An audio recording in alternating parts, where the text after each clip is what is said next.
Voilà, on passe donc à regard croisé. Ce soir, on parlera du Niger, la présidentielle, une élection transparente et bien organisée selon l'OIF. Nous serons du côté de la RDC, Tshisekedi avance sur son projet d'union sacrée de la nation. Et puis au Burkina Faso, Zéphirin Diabré, qui a démarré les consultations pour la réconciliation. Autour du plateau pour en parler, ce soir, il y a Sylvestre Béni, directeur de publication de La Manchette. Bonsoir Sylvestre. Oui, bonsoir Samuel et bonsoir à toutes et à tous. Face à vous, Eric Johnson, directeur de publication de l'Union. Bonsoir Eric. Bonsoir Samuel, bonsoir chers confrères, bonsoir chers amis téléspectatrices et téléspectateurs de New World TV. Et à vos côtés, Germain Pouli, directeur de publication de Togo Réveil. Bonsoir Germain. Bonsoir Samuel et bonsoir à tous les téléspectateurs. Avec le Niger, on va commencer une élection transparente et bien organisée. Le Niger est actuellement dans l'entre-deux tours. Le 21 février prochain, le candidat du PNDS, parti au pouvoir, Mohamed Bazoum, fera face à l'opposant Maman Ousmane, candidat de la coalition CAP 2021, ancien président. Dans une déclaration bilan du premier tour, l'opposition dénonce la façon dont s'est déroulée la première partie du scrutin. Au niveau de l'observation, l'Organisation internationale de la francophonie qui était présente parle d'élections transparentes et bien organisées. Germain, est-ce qu'il est possible au Niger aujourd'hui, avec tout ce qu'on connaît, insécurité par-ci et par-là, de parler de scrutin transparent, bien organisé, comme se permet de le faire l'OIF? Oui, vous savez, l'OIF est une organisation, au départ c'est autour de la langue française, mais qui a pris une importance sur le plan politique et qui accompagne donc les États membres. Et avant la tenue de ce triple scrutin-là, l'OIF, à la demande du gouvernement du Niger, était venu travailler sur les fichiers électoraux. C'est déjà le document de base pour la fiabilité d'une élection. Et comme l'OIF en a l'expertise, il le fait dans de nombreux pays, donc de sa sphère. Et à partir de là, déjà, on a un document assez fiable qui est la liste des électeurs, et donc qui a été purgée, et qui est crédible et sur la base de laquelle donc ça peut se faire. Après, il y a tout le processus qui a été lancé. Et donc, l'OIF a envoyé des missions et la présidente de l'Assemblée nationale a eu l'honneur du Togo, Madame Tigan, a eu l'honneur de présider l'une de ces missions. Elle est venue, donc elle a fait son rapport déjà au Niger avant de venir. Et là, la dernière sortie de l'OIF vient montrer que ça a été bien fait, comparé en tout cas aux élections qui ont eu lieu dans la plupart des pays ces derniers mois, notamment au Burkina Faso, en Côte d'Ivoire, au Niger, un peu partout. Je pense que le processus au Niger mérite un cutis de la part de l'OIF. Est-ce qu'on est, Sylvestre Béni, dans le discours classique qu'on connaît aux missions d'organisation, aux missions d'observation? Non, je crois que lorsqu'il s'agit du cas du Niger, il y a beaucoup donc d'efforts, beaucoup d'efforts ont été consentis parce que déjà lorsque vous prenez l'ancien président qui quand même a pris sur lui de ne pas briguer un troisième mandat, c'est déjà un bon début parce qu'il estimait que en prenant le pouvoir, l'un de ses objectifs c'est de consolider la démocratie au Niger.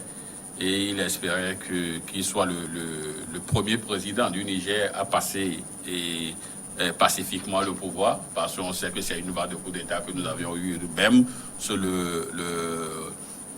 Mohamed Ousmane a été renversé en 1996 par coup d'État. Donc, il a pris un certain nombre de dispositions, de ce pour garantir la transparence et la sécurité donc, du scrutin. Et lorsque vous écoutez déjà le ministre des Affaires étrangères donc de la France, Jean-Yves Le Drian, il disait bien avant donc, la tenue du premier tour que la qualité de l'élection au Niger sera une référence pour toute l'Afrique. Donc aujourd'hui, on a vu le premier tour, on a vu la manière dont les choses se sont passées. Et l'autre élément aussi qui a aussi contribué à l'apaisement donc, du scrutin, c'est le jeu joué par le principal opposant donc, de Issoufou Mamadou à l'époque. Je vais parler donc à Mamadou. Bien que recalé sur des faits que nous connaissons tous, il a appelé à voter un candidat et tout se fait donc dans les rangs de la...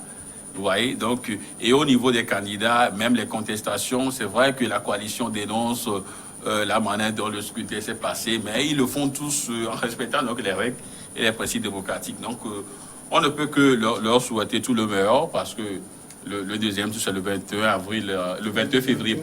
Le 21 février prochain. Donc, on estime, on souhaite véritablement qu'ils puissent passer également ce cap et là, et consacrer définitivement donc l'envol démocratique dans ce pays. Mais Eric Johnson, cette position qu'affiche l'OIF en parlant d'élections transparentes et bien organisées, c'est une façon de débouter l'opposition qui parle, elle, de fraude massive. Vous savez, en Afrique, il n'y a jamais eu d'élection sans contestation. Et je ne sais pas si les opposants ont finalement... Enfin, les opposants apprennent ça dans une école, je ne le sais pas. Mais c'est ce qu'on voit généralement. Sauf qu'ici, au Niger, ce que l'on a vu, c'est qu'il y a contestation, mais il n'y a pas manifestation derrière ces contestations. On conteste et l'on dit, nous contestons par rapport à ce qui s'est passé à tel endroit. À tel endroit, nous avons vu que le scrutin ne s'est pas bien passé. Alors, il suffit d'apporter ces preuves pour que la structure qui organise ces élections étudie ces preuves-là pour prendre une décision. Et tout se passe dans le calme parce que, vous savez, cela est dû à la volonté politique de je veux dire de tous les partis. Je veux dire et l'opposition et la sensibilité présidentielle qui a quand même organisé ce scrutin-là. Quand les gens arrivent à s'entendre sur le minimum, je pense que le scrutin ne peut qu'être un scrutin de bonne loi, un scrutin qui permet à tout le monde de pousser un ouf de soulagement. Ce qu'a dit l'OIF, qui a envoyé une mission, je crois que ce n'est pas forcément pour débouter l'opposition, mais c'est réellement ce qui s'est passé sur le terrain. Puisque, comme l'a dit tout à l'heure Germain, l'OIF a envoyé une mission pour épulcher un peu le cadre électoral, en commençant par le fichier électoral. Et donc, à partir de ce moment, tout s'est organisé dans les règles de l'art et l'OIF a juste jugé par rapport à ce qui a été fait sur le terrain. Donc, pour moi, ce n'est pas une manière de débouter l'opposition, mais c'est par rapport au vu de ce qui s'est passé sur le terrain que l'OIF a fait cette déclaration. On va marquer maintenant à la pause et on passera ensuite au prochain sujet.